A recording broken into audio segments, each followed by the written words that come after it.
Bom, gente, vamos lá. Quem pesquisa esse assunto há muito tempo, como é o meu caso, que comecei a estudar isso lá no mestrado em 2008, sabe o quanto é comum a revitimização de crianças e adolescentes que sofrem violência sexual, tanto na rede quanto no sistema de justiça. Na ânsia de proteger, muitas vezes essas crianças eram submetidas a situações em que precisavam contar várias e várias vezes o que tinham passado. E essa exposição para pessoas diferentes, em momentos diferentes e para pessoas com quem não tinham nenhum vínculo, é uma forma de violência institucional, de revitimização. Então ocorriam e ainda ocorrem, infelizmente, essas verdadeiras exposições desnecessárias por escutas repetidas nos espaços da rede de proteção, que, como o nome já diz, está aí para proteger. Eu vou dar um exemplo típico, eu vi isso acontecer várias vezes. Digamos que uma criança tem um vínculo forte com uma professora da escola e acabe contando para ela que o avô fez tal e tal coisa. E essa tal e tal coisa é algo de natureza sexual. Ela contou também que isso acontece quando ela visita o avô e não tem mais ninguém em casa. E que o avô disse que é um segredo, pediu para ela não contar para ninguém. Mas ela não gosta dessas brincadeiras do avô. Ela acha muito estranho.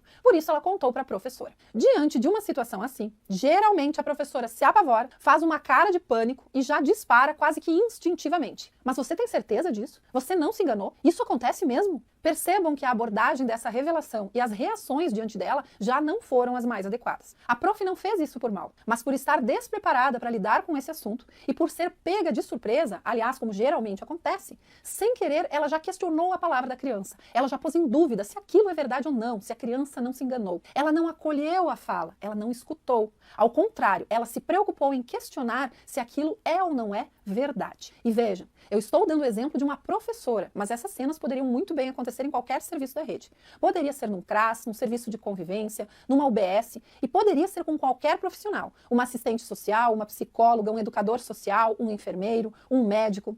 A prof é o meu exemplo porque foi um dos mais frequentes na minha experiência profissional, mas com certeza essa cena poderia estar se repetindo com qualquer profissional e em qualquer serviço. Continuando, vamos seguir no nosso exemplo. Por algum motivo, seja pelo vínculo que a criança tem com essa prof, seja por ter encontrado uma oportunidade, a criança confiou na prof, aproveitou essa oportunidade e relatou. Em geral, quando uma criança relata esse tipo de violência na escola, é possível que ela já tenha tentado contar em outros espaços e a pessoa que escutou teve a mesma reação. Isso faz a criança tirar o time de campo e muitas vezes desistir de contar. E ela vai tentar contar isso em outro contexto. Vamos dizer que foi isso que aconteceu e que agora a criança está mais uma vez tentando contar isso para alguém. E mais uma vez ela vê uma cara de apavoramento, uma cara de espanto e uma chuva de questionamentos para saber se é verdade ou não. E vejam que isso passa justamente a mensagem de que a criança se enganou, ou de que ela interpretou errado, ou de que estão duvidando da palavra dela. Mas a cena continua. Diante disso, a criança diz que não, que ela não se enganou, o avô fez isso mesmo, isso aconteceu mais de uma vez. E a prof, então, faz o quê? Chama a orientadora pedagógica e a diretora. Para quê? Para ouvirem por si mesmas. Aí a criança, que se sentiu à vontade para falar com aquela professora, vai ter que relatar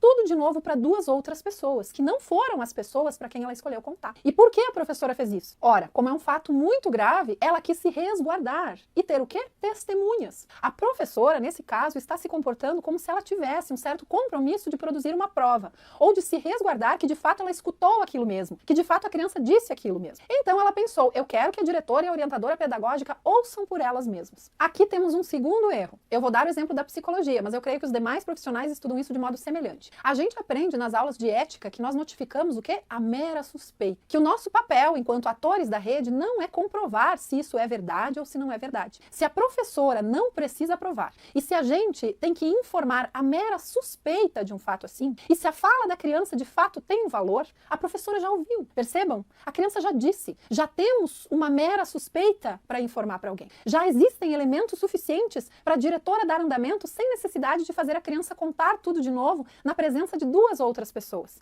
A diretora pode muito bem dar andamento somente com o relato da professora em relação a isso. Só que em geral não é isso que acontece. As pessoas querem que um outro escute por si mesmo, como uma testemunha que de fato a criança falou aquilo. E essa é uma cultura com a qual a gente tem que romper, porque isso passa para a criança exatamente a impressão de que não estão acreditando nela, tanto que ela tem que contar de novo e de novo e de novo. Se eu ouvir, já é o suficiente para eu dar andamento, já que eu não tenho compromisso de provar nada, eu não tenho compromisso de provar que eu ouvi. Isso isso é lá com o sistema de justiça, provar é lá com o sistema de justiça. O meu compromisso é saber ouvir, saber o que fazer com o que eu ouvi e informar a mera suspeita. No momento em que eu escuto isso, eu não tenho como desescutar. Aí eu já tenho um compromisso ético de não engavetar, ou seja, informar a mera suspeita. Mas continuando, a nossa prof nesse exemplo, para se sentir mais segura, vejam, para ela se sentir mais segura e não por uma necessidade da criança, chamou a orientadora pedagógica e a diretora e a criança repetiu tudo. Só que depois disso, as três, a professora, a orientadora e a diretora, decidiram que elas têm que chamar o conselho tutelar. Aí elas relatam o fato para o conselheiro, mas não querem colocar nada no papel, pois elas não têm como provar e elas não querem expor a escola. Aí o conselheiro tutelar faz o quê? Ele tem que ouvir por si mesmo. E como é um fato grave, vão ouvir a criança em 2 conselheiros. Vejam, até agora ocorreram 3 escutas e foram aí 5 pessoas que ouviram a criança, sendo que ela escolheu revelar para uma pessoa, para uma professora específica.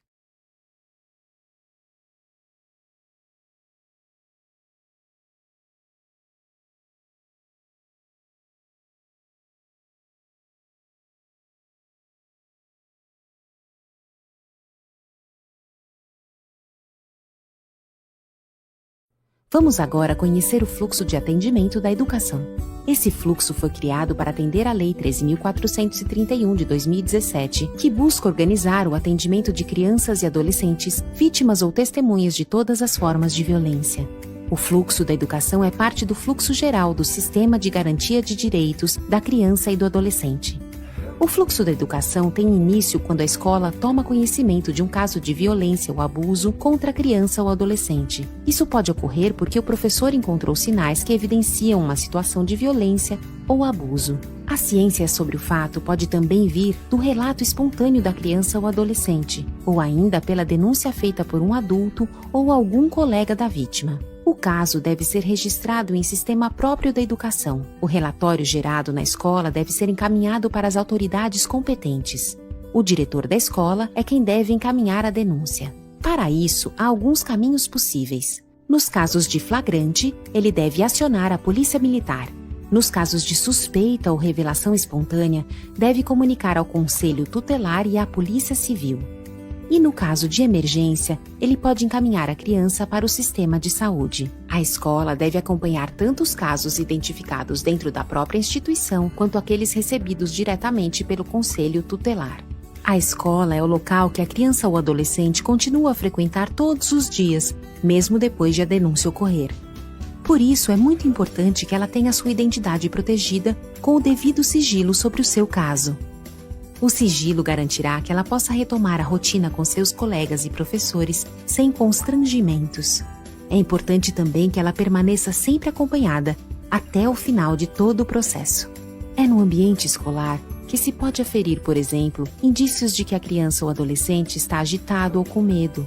A troca desse tipo de informação com o conselho tutelar e outros órgãos da rede ajuda a constatar se as medidas de proteção encaminhadas no início do processo foram cumpridas e se estão sendo efetivas. O termo técnico para essa troca dinâmica de informações entre os profissionais do fluxo é referência e contrarreferência. Elas garantirão o acompanhamento integral da criança ou adolescente. É importante ressaltar que todos os atendimentos que ocorrem ao longo do fluxo, desde o primeiro contato com a criança, devem seguir os preceitos da Lei 13.431/2017 e das diretrizes do Decreto número 9.603/2018, incluindo os procedimentos para escuta protegida.